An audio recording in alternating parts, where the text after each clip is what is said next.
Aujourd'hui, on part à la découverte des 15 lieux abandonnés les plus impressionnants de France. Mais attention, on commence par le numéro 15 pour finir avec le plus spectaculaire.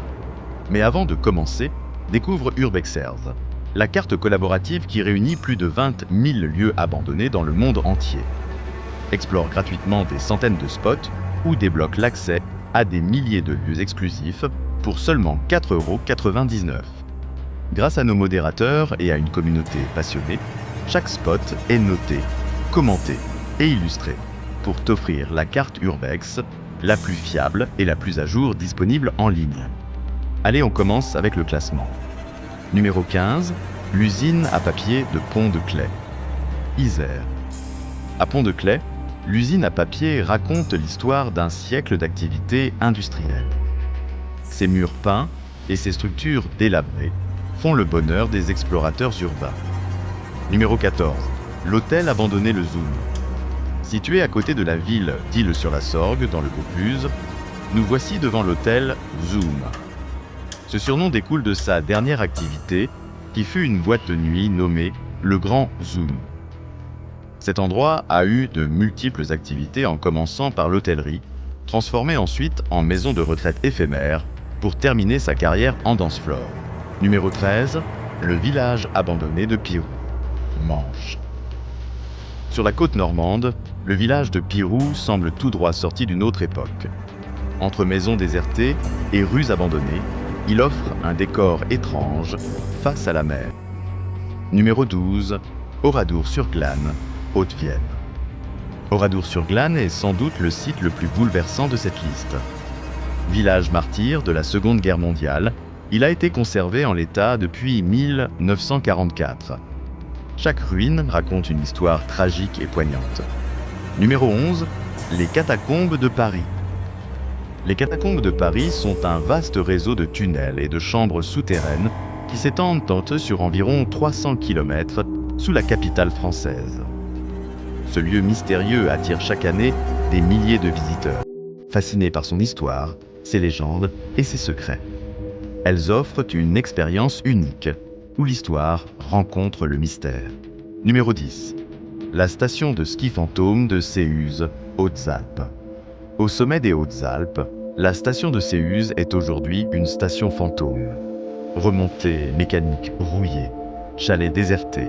Ici, la montagne a repris ses droits. Numéro 9. L'hôpital américain.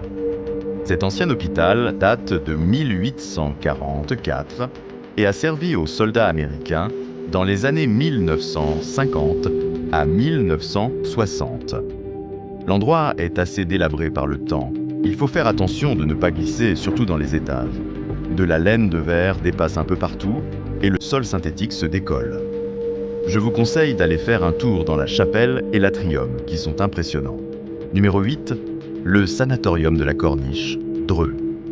Direction Dreux, avec le sanatorium de la Corniche. Ces immenses bâtiments désertés, jadis dédiés aux soins, semblent aujourd'hui tout droit sortis d'un film d'horreur. Les couloirs vides résonnent encore du silence des anciens patients.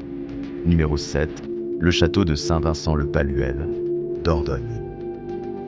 Dans le Périgord noir, le château de Saint-Vincent-le-Palluel reste figé depuis un mystérieux incendie. Ses murs calcinés et ses tours encore debout lui donnent une allure à la fois tragique et majestueuse.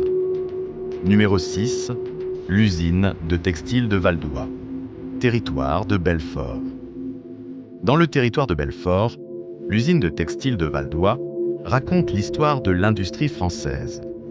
Ces vastes ateliers et machines abandonnées plongent les explorateurs dans une ambiance d'un autre temps. Numéro 5. Le château de la Motte-Chandelier, Nouvelle-Aquitaine.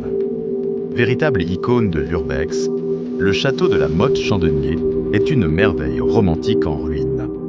Dévoré par un incendie, envahi par la végétation et entouré de douves, il est devenu un symbole de la beauté décadente. Numéro 5.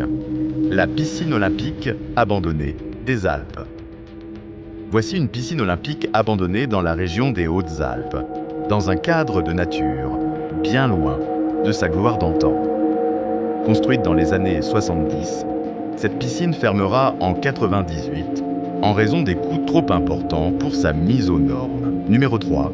Le village fantôme de Goussainville-Vieux-Pays, Val d'Oise. À quelques kilomètres de Paris, le village de Goussainville-Vieux-Pays a été déserté après la construction de l'aéroport Charles de Gaulle. Entre maisons en ruine et rues vides, on a l'impression que le temps s'est arrêté du jour au lendemain. Numéro 2. L'hôpital psychiatrique de Belitz-Heilstätten, Seine-et-Marne. Construit à la fin du 19e siècle, l'hôpital psychiatrique de Belitz-Heilstätten a servi de sanatorium, puis d'hôpital militaire pendant les 2 guerres mondiales. Aujourd'hui, ses couloirs délabrés et ses pavillons abandonnés plongent les visiteurs dans une ambiance à la fois historique et terrifiante. Numéro 1. Le château Ménéchet. Vous connaissez sans doute ces chantiers de rénovation urbaine, où l'on ne garde que la façade ancienne pour reconstruire à neuf à l'intérieur. Voilà à quoi ressemble le château Ménéchet, dans l'Oise. Une façade, mais sans remise à neuf derrière. Bâti à la fin du 19e siècle, à Chiri-Ourskamp, près de Compiègne, jamais achevé, la bâtisse livre ses pans de murs délabrés, encore empreints de leur majesté architecturale. Bombardé également lors de la guerre 14-18, l'édifice trône, telle une figure de style arty, au milieu de la campagne. Alors, lequel de ces lieux aimeriez-vous explorer? Dites-le moi en commentaire. Si cette vidéo vous a plu, pensez à mettre un pouce bleu, à vous abonner pour ne rien manquer et à partager la vidéo avec vos amis amateurs d'aventure et de frissons. On se retrouve très bientôt pour une nouvelle exploration.